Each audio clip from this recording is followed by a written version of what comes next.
Hello everyone, my name is Baptiste Lecuyo. I'm the SI Senior WASH Advisor, and today on behalf of the South Sudan mission, I'm going to present you the impact of climate change related to water insecurity in preventing sustainable water supply solutions for displaced population in Upper Nile, South Sudan.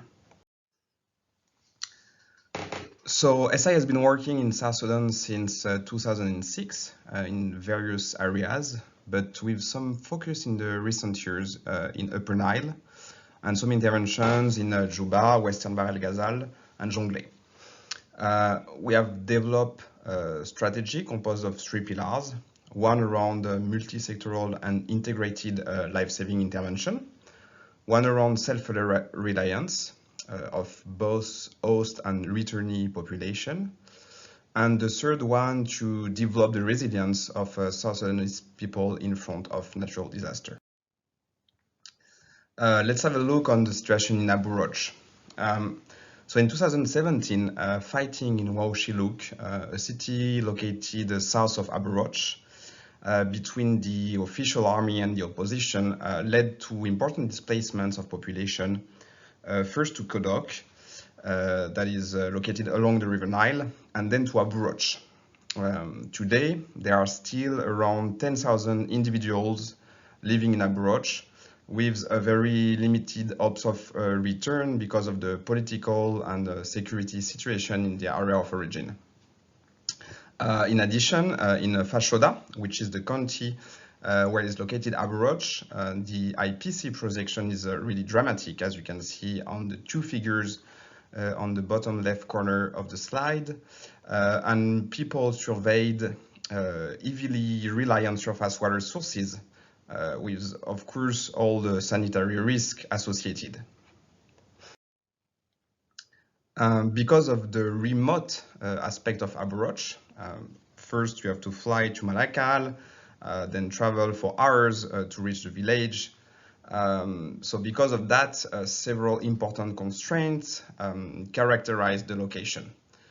You have heavy logistical difficulties requiring constant adaptation between the seasons to ensure continuity of access, using, as you can see on the picture, canoes, tractors, or every other means that can allow us to reach the place. This creates, of course, a very limited supply chain and therefore barely a functioning market.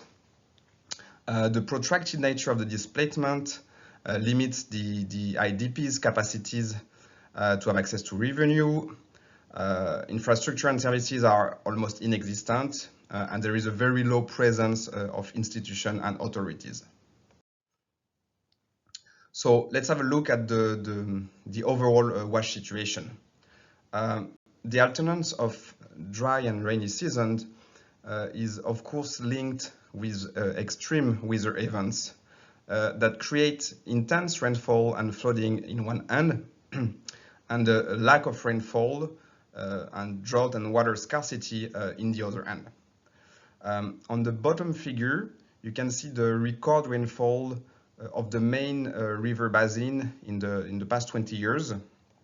And on the other figures, it represents the proportion of area waterlogged or flooded in various ratio during the period of October to February.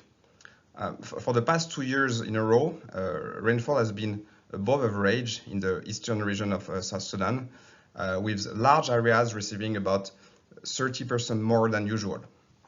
So this wetter than average condition are also, of course, a major contributor to the wetland extent in this region. Although it is difficult to really extrapolate a trend and predict what will be the situation in the coming years, and even if it's also difficult to have hard evidence to date between climate change and these specific events, it's almost certain that climate change will increase the intensity and the frequency of such extreme events in the future.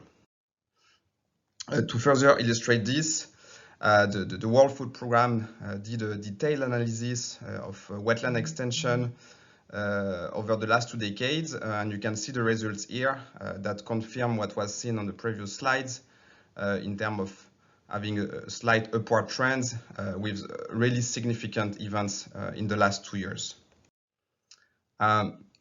So since the settlement of the IDP in 2017, SI has witnessed this critical water supply situation in Abu Roach, starting with large water scarcity periods to now reach the last 2 years more of a permanent flooding situation.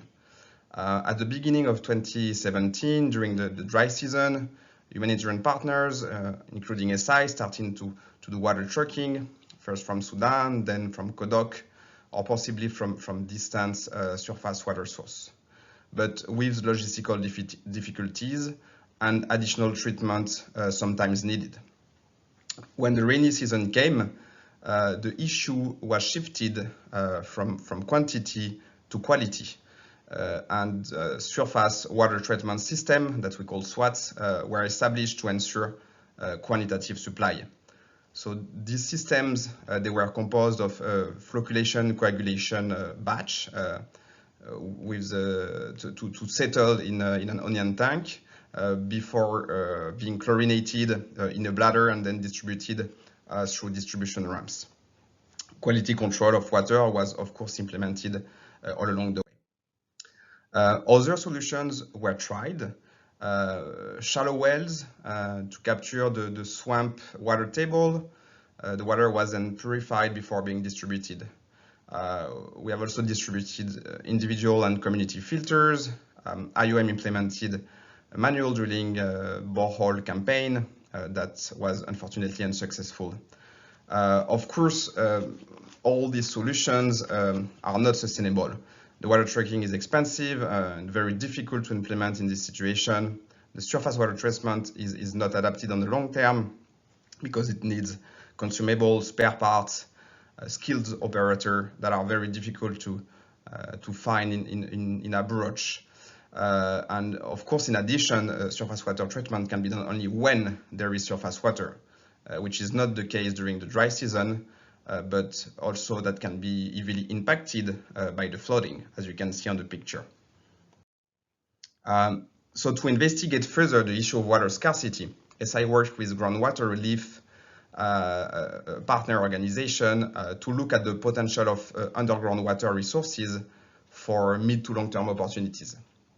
A geophysical survey was implemented, accompanied with a literature review of very limited existing studies and data in the area. Groundwater then used horizontal electrical profiling, vertical electrical sonding, and electrical resistivity tomography to analyze the underground layer.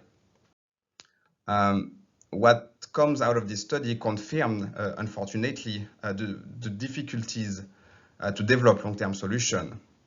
Why? Because first, within a reasonable depth, no sustainable aquifers were identified, and important uncertainties remain beyond these depths with a risk of brackish water.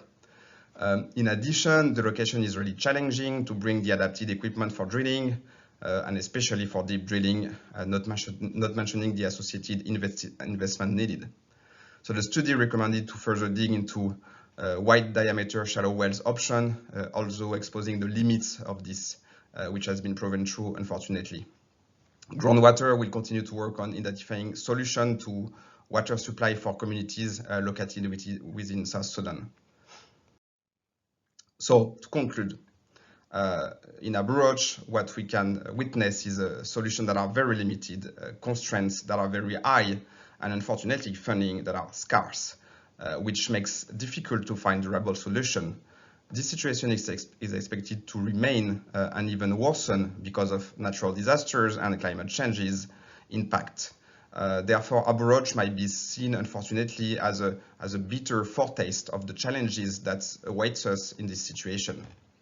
So their sustainability will be looking at a compromise between risks that are well identified but are likely to increase both in intensity and frequency, constraints that will likely increase too, donors' fatigues, access constraints, and opportunities that diminish year after year, attempt after attempt.